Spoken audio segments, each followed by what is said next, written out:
It happened over dessert, a cheap chocolate pie from the grocery store, the kind my mother always insisted was good enough. The Carters' dining table was small, the air thick with the smell of lasagna and wine. My mother, Nancy Carter, sat at the head, her posture straight as a ruler, the self-appointed matriarch of every occasion. Across from her, my father, Rick, kept his eyes on his plate, like always gentle, quiet, and allergic to confrontation.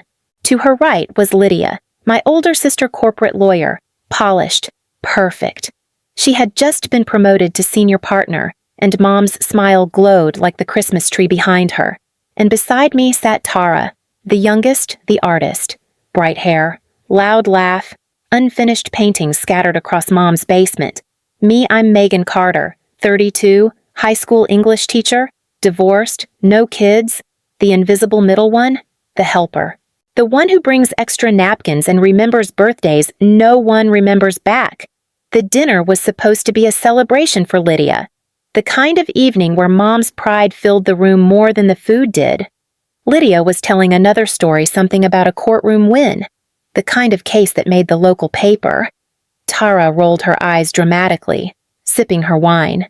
I smiled and pretended to listen, though my fork kept tracing slow circles on my plate. When I tried to share a story about one of my students winning a regional writing contest, Mom didn't even look at me. That's nice. Sweetheart, she said, already turning back to Lydia. I swallowed hard. Same pattern, same hierarchy. Then came dessert. Nancy carried the pie in like it was a trophy. She handed Lydia the first slice, Tara the second. When she reached me, the knife paused midair. "Oh," she said lightly. "I didn't realize you'd want some." Tara laughed. The kind of laugh that stings before you even know why. "Please, Mom, Megan doesn't even eat sweets. She's too serious for that. It should have ended there." But Tara always pushed further. She leaned back in her chair, swirling her wine like a villain in a low-budget movie. "Honestly," she said, eyes gleaming, "sometimes I wish Megan was never born. We'd have a lot less drama." The room erupted in laughter. Lydia covered her mouth, giggling. Mom actually snorted. Even Dad cracked a small, nervous smile. Everyone laughed except me. I set my fork down slowly. The sound of metal against porcelain cut through the laughter like a blade. My chest burned, but my face stayed calm. I looked at Tara, her smirk, her ease, her certainty that this was harmless. "Well," I said quietly, "be careful what you wish for." They froze. Tara blinked. The laughter died mid-breath. The only sound was the hum of the refrigerator in the corner. Mom frowned. "Megan, don't be dramatic. She was joking." "But I wasn't." "Not anymore." I smiled small, steady, deliberate, and met Tara's eyes. "The difference between you and me," I said, "is that I actually have the power to make that wish come true." The silence that followed wasn't awkward. It was electric. It was the sound of something cracking open the first fracture in a family that thought I'd never break. That night, I didn't realize I'd just delivered my goodbye, but I did know one thing for sure. For the first time in my life, they were finally looking at me. The silence at that dinner table wasn't new. It was inherited. When I was 10, I won a county essay contest. The school sent home a certificate with my name in bright blue letters. I ran all the way home, breathless with pride. Mom took one look at it, smiled thinly, and said, "That's nice, honey." Then she turned to Lydia's science fair project, told her she might get a scholarship if she kept it up. My paper ended up in a drawer. Hers went on the fridge. At 12, I auditioned for the school choir. I practiced for weeks, sang my heart out, and got a solo. That night, at dinner, I told Dad. He nodded, barely looking up from his newspaper. "A nice hobby," he said, "but don't forget to focus on real goals." Tara's painting, finger-smudged and uneven, hung on the kitchen wall behind him, framed in gold spray paint. Birthdays came and went the same way. Lydia's cakes were handmade, with pink roses piped across the top. Tara's were shaped like butterflies or stars.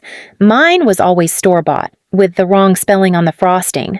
"Oh, close enough," Mom would say, slicing through the name without noticing. I learned early that attention was currency in our house, and I was always overdrawn. Lydia earned it through perfection. Tara got it through chaos. I survived by being useful. I helped with chores, reminded Mom about bills, made sure there were candles on every cake but my own. The older I got, the more I became the family's quiet infrastructure, the one who held things together but was never part of the picture. At holidays, I'd be the first to arrive, the last to leave, the one to clean, to listen, to nod. "You're such a good daughter," Mom would say absently, never looking up. I smiled in every photo, but inside, I felt like furniture necessary, unremarkable, forgotten when not in use. They called me dependable. What they really meant was invisible. And by the time I realized it, invisibility wasn't a condition anymore. It was an identity I'd been assigned, and I'd learned to wear it quietly like a uniform no one saw but me. The following weekend, we gathered again, same house, same table, same script. Mom, Nancy Carter, moved through the kitchen like a general, barking quiet orders no one questioned. The dinner wasn't for me. Of course, it never was. This time, Lydia had closed a big case at her law firm, and Mom said it deserved a proper family celebration. Lydia arrived in a sleek suit, the scent of success following her like perfume. Tara drifted in later, hair messy, hands streaked with paint, humming something careless. Rick, my father, sat at the table polishing his glasses, pretending to read the mail. I stood at the counter, setting out plates, pretending I belonged there. Lydia started talking before she even sat down. New clients, bigger office, her firm considering her for a feature in a business magazine. Mom clapped like she was in church. "That's my girl," she said, voice full of pride. "You've always made us proud," when Tara interrupted, showing photos on her phone of her new paintings. Mom leaned in, nodding eagerly. "You're so talented, sweetheart. You just need one lucky break." Tara smiled, soaking in the attention, basking in the warmth that never reached my side of the table. I waited for my turn, the moment when conversation would drift toward me. It didn't, so I forced it. "One of my students won the state writing competition," I said lightly, trying to sound casual. "She worked hard for months. I'm really proud of her." Mom looked up. "Fork midair? That's nice." "Honey," she turned instantly back to Lydia. "Tell me more about that judge who complimented your argument." The room tilted. The laughter rose again, wrapping around me like static. I felt the old ache spreading across my chest, the one that said, "Don't expect more." When I went to refill the glasses, Lydia waved me off. "Relax. Meg, sit for once." But she didn't mean it. The seat she left me was always on the edge of the conversation, never in it. Tara started playing music from her phone, something loud and reckless. Mom scolded her half-heartedly, then laughed. "She's my wild one," she said proudly. "Every family needs an artist. No one said what every family also needs a witness." I stared at the empty plate in front of me. My fork traced circles again, like it did at the last dinner. The rhythm of repetition. They had built a pyramid out of pride and expectation, and I was the foundation holding it steady, silent, unseen, necessary. That night, for the first time, I wondered what would happen if the foundation decided to crack. Dinner stretched long into the evening. The lasagna was gone, wine glasses refilled, laughter bouncing off the walls like echoes of something rehearsed. Lydia leaned back, her voice confident and effortless. Tara's laughter rose and fell in waves. Mom looked happy content in the glow of her daughter's noise, the kind of noise that made her feel like everything was right in the world. Everything except me. I sat at the far end of the table, half present, tracing circles on my plate. The air was warm, scented with garlic and nostalgia, the kind that traps you, Makes you think you're safe when you're really suffocating. Mom started it, as she always did. Remember when you girls were little? She said, chuckling softly. You used to play those pranks on Megan, oh Lord. What were they? Tara's face lit up. The adoption one. She laughed so hard she nearly spilled her wine. We told her she was adopted and cried about it for days. You were so dramatic, Meg. Lydia grinned. Or the time we hid her stuffed animals and said they ran away because she didn't love them enough. Mom clapped a hand over her mouth, laughing. You poor thing. You were so gullible back then. Dad chuckled too, quiet but complicit. Kids will be kids, he said, as if that erased the cruelty. I tried to smile, but something inside me twisted. The sound of their laughter didn't feel like a memory, it felt like a continuation. Tara wasn't done. And what about the time you thought your face would freeze if you made that pout? You ran to your room crying. The room roared with laughter again. Even Mom wiped tears from her eyes. Those were good times, she said. Good times. For them. The words hit me like a slap. I looked around at my family, their red faces, their joy, the lightness of shared cruelty disguised as nostalgia. For a second, I thought I could handle it. I'd handled worse, but something inside me began to fracture, quietly, invisibly, like glass under pressure. I set my glass down. You all think it's funny, I said, my voice even, steady, but it wasn't. Not to me. The laughter faded, uneven, awkward. Mom frowned. Oh, Megan, don't start. You've always been too sensitive. No, I said, my throat tight. You've all just been too cruel. Silence. Tara's smile faltered. Lydia blinked. It wasn't teasing, I said, my voice trembling now. It was training. You trained me to disappear. The clock ticked somewhere behind me, loud in the silence. No one spoke. I stood slowly, sliding my chair back. Enjoy your dessert, I said softly. You've already had your fun. I walked out before anyone could respond, leaving my plate untouched. Behind me, the house was still. No laughter this time, just the hollow quiet of realization they didn't understand yet. It wasn't the sound of peace. It was the sound of something breaking, for good. The night air outside my apartment was still when I got home. The kind of quiet that hums against your skin. I didn't turn on the lights. I didn't need to.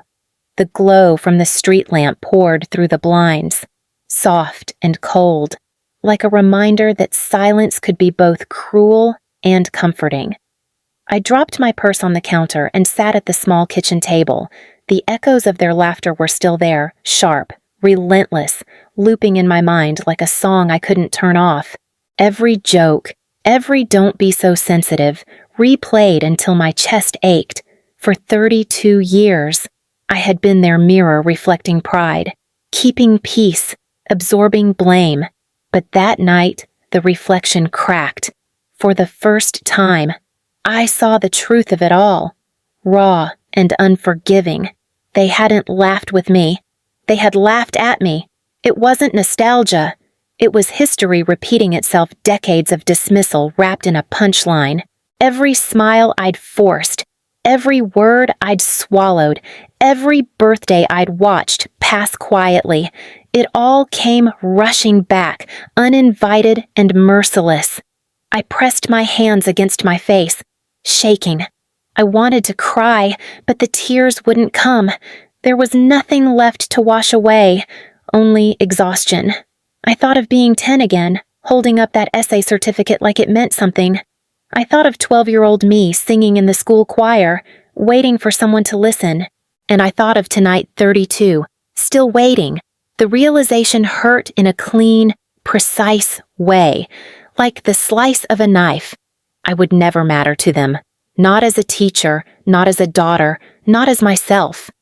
The thought didn't shatter me, it freed me. I reached for my laptop, the one I used to grade essays, and opened a blank search bar. My fingers hovered for a moment, then typed, Teaching Jobs Oregon, Washington, Seattle, As listings appeared, I felt something shift in my chest, small but certain. Every click was a heartbeat, every breath a boundary forming. I whispered the only vow that mattered: I won't be their target again, not running away, not giving up, just finally walking forward. And in that quiet room, I understood sometimes the breaking point isn't where you fall apart. It's where you finally wake up. 3 days passed before the first knock. I'd already deleted the family group chat, silenced every call, and thrown away the leftover lasagna Mom had sent home with me. The apartment smelled like new coffee and distance. I told myself I was fine until I heard her voice outside the door. "Megan, honey, it's Mom. Please, open up." I froze in the kitchen. The sound was softer than I expected, less command, more plea. Footsteps shifted in the hallway, a rustle of fabric, a shaky breath. "Your father's worried sick," she continued. "We just want to talk. I didn't move." My pulse thudded against the quiet. Her voice wavered. "Tara didn't mean what she said. You know how she gets. And you overreacted." There it was, the familiar twist, apology wrapped in accusation. Even through the door, she was rewriting the story. I leaned my forehead against the cool wood and closed my eyes. "I made lasagna," she said softly. "Your favorite. We could have dinner. Just us." My hand brushed the doorknob. The metal was cold. For a heartbeat, I imagined opening it, seeing her there with that same half-smile, the one that always came before dismissal. I imagined stepping back into the role peacekeeper, listener, invisible glue, the cycle waiting on the other side. Her voice cracked. "Please, sweetheart, don't shut us out." And maybe the old me would have opened it. The old me who mistook forgiveness for access. The old me who believed love meant endless endurance. But not this time. I took a deep breath, steadying the tremor in my chest. "You laughed, Mom," I whispered, barely above a breath. "You laughed when she wished I was never born." The hallway went still. I'm done pretending that didn't happen. Her shadow shifted under the door. Hesitation or hurt, I couldn't tell. A sniffle, then footsteps, slow and fading, down the hall. I stayed there, hand on the doorknob, listening until silence returned. And for once, that silence didn't feel empty. It felt like peace. It felt like power. When I finally turned away, I knew the door didn't separate us, it protected me. The next morning, I woke before sunrise. The apartment was quiet, still carrying traces of my mother's voice in the corners, like dust that refused to settle. I made coffee, black and strong, and opened my laptop. The search results from last night were still there. Teaching positions: Seattle, Portland, Spokane. For once, the idea of leaving didn't scare me. It soothed me. The thought of air that wasn't heavy with history, of faces that didn't remember the version of me built on silence. By noon, I'd sent out 3 applications. By evening, I'd written a resignation letter and tucked it into a folder labeled Next Chapter. Every click felt like a quiet rebellion. Every email a small act of freedom. When my phone rang, I let it buzz against the counter until it stopped. Voicemails piled up one after another, Mom's, Lydia's, even Tara's, each message bending toward guilt and control. "Megan, you're being childish. You can't just ignore your family. We're worried about you." I listened to none of them, deleted each one before the robotic voice could say, "Message saved." At sunset, I started packing, the apartment filled with the sound of cardboard tape peeling, drawers opening, boxes stacking. My life fit into 6 of them books, old photos, a few worn-out sweaters. Everything else could stay behind. When I found the family photo from last Christmas, I paused, everyone smiling, arms linked, the picture-perfect lie. My mother's hand rested on Lydia's shoulder. Tara leaned forward, laughing. I stood at the edge of the frame, half in, half out, smiling too wide. I held the photo for a moment, then tore it clean down the middle. My face, finally free from the rest. The next week moved fast. Interviews over video calls. A job offer from a high school in Seattle. The principal's voice was warm, kind. "Your experience is exactly what we need," he said. It was the first time in years someone had said need and meant value. I signed the contract that night. When the movers arrived, I stood by the window and watched them carry out the boxes, each one lighter than the last. The apartment echoed as the door closed behind me, empty but not hollow. For the first time in my life, my silence wasn't submission, it was sovereignty. And as the train pulled out of the station, I didn't look back. Because the thing about disappearing is this: when you stop trying to be seen, that's when you finally become visible to yourself. 2 weeks after I left, the calls slowed, then stopped. The last voicemail from my mother was short, 3 words that sounded nothing like her. "You win.